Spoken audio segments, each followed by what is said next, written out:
ایک قسم کی ناقص سی ملکیت یعنی ہلکی سی ملکیت انسان کو بھی عطا فرما رکھی ہے، اور دنیا کے قوانین میں اس کی ملکیت کا کافی احترام بھی کیا گیا ہے۔ آج کی دنیا میں انسان مال و دولت کا مالک ہے، زمین جائیداد کا مالک ہے، کوٹھی بنگلے اور فرنیچر کا مالک ہے، حشم و خدم کا مالک ہے، اور یہ ناقص سی ملکیت جو اس کو صرف آرائش کے لیے دی گئی ہے، وہ اسی میں مغرور اور بدمست ہو گیا ہے۔ اس آیت میں اللہ تعالیٰ نے مالک یوم الدین فرما کر اس مغرور اور غافل انسان کو آگاہ فرمایا کہ یہ ملکیتیں اور یہ تعلقات اور یہ رابطے یہ صرف چند دنوں کے لیے ہیں۔ ایک دن ایسا آنے والا ہے جس میں کوئی کسی چیز کا ظاہری طور پر بھی مالک نہیں رہے گا، نہ کوئی کسی کا خادم رہے گا، نہ کوئی مخدوم رہے گا، نہ کوئی کسی کا آقا ہوگا، نہ غلام ہوگا۔ تمام کائنات کی ملک اور بادشاہت صرف ایک ذات پاک اللہ ہی کی ہوگی۔ اس آیت کی پوری تفسیر اور قیامت کے دن کی وضاحت سورہ مومن کی ان آیات میں ہے، جو سورہ مومن میں ہے۔ اللہ تعالیٰ فرماتے ہیں یومہم بارزون لا یخفا علی اللہ منہم شیء لمن الملک اليوم للہ الواحد القہار الیوم تجزا کل نفس بما کسبت لا ظلم اليوم ان اللہ سریع الحساب۔ اللہ تعالیٰ فرماتے ہیں کہ جس دن سب لوگ اللہ کے سامنے موجود ہوں گے کہ ان کی کوئی بات اللہ تعالیٰ سے صورتاً بھی مخفی نہیں ہوگی۔ آج کے روز اللہ تعالیٰ فرمائیں گے کہ آج کے دن کس کی حکومت ہوگی، پھر اللہ خود ہی جواب دیں گے بس آج اللہ ہی کی ہوگی، جو یکتا ہے یعنی اکیلا ہے اور غالب ہے۔ آج آج ہر شخص کو اس کے کیے کا بدلہ دیا جائے گا، اور آج کسی پر ظلم نہیں ہوگا، اور اللہ تعالیٰ بہت جلد حساب لینے والے ہیں۔ سورہ فاتح کے شروع میں بیان کیا گیا تھا کہ اس سورت کی ابتدائی 3 آیتوں میں اللہ تعالیٰ کی حمد و ثنا کا بیان ہے۔ یہ تینوں آیتیں آ چکی ہیں اور ان کی تفسیر ہمیں کچھ معلوم ہو چکی کہ پہلی 2 آیتوں میں تو حمد و ثنا کے ضمن میں ایمان کے بنیادی اصول یعنی اللہ تعالیٰ کا وجود اور اس کی توحید کا بیان بھی ایک معجزانہ انداز میں آ گیا۔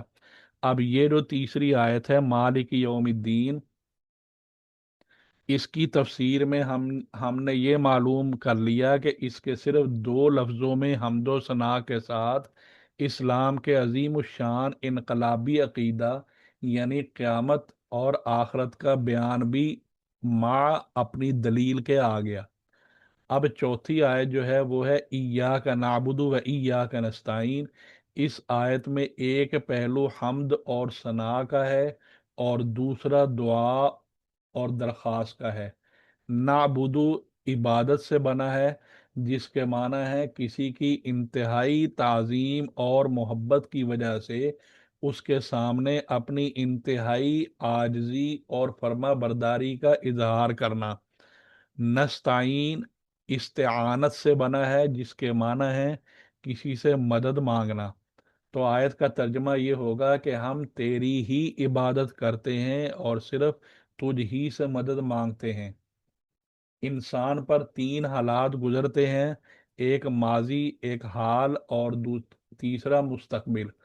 پچھلی 3 آیتوں میں الحمدللہ رب العالمین اور الرحمن الرحیم میں انسان کو اس بات پر متنبع کیا گیا تھا کہ وہ اپنے ماضی اور حال میں صرف اللہ تعالیٰ کا محتاج ہے، کہ اس کو ماضی میں نہ ہونے سے ہونا یعنی عدم سے وجود بخشا، اور اس کو تمام کائنات سے زیادہ بہترین شکل و صورت اور عقل اور بصیرت عطا فرمائی، اور حال میں اس کی پرورش اور تربیت کا سلسلہ جاری ہے، اور مالک یوم الدین میں یہ بتا دیا کہ مستقبل میں بھی وہ اللہ ہی کا محتاج ہے، کہ قیامت کے دن میں اللہ کے علاوہ کوئی اس کا مددگار نہیں ہو سکتا۔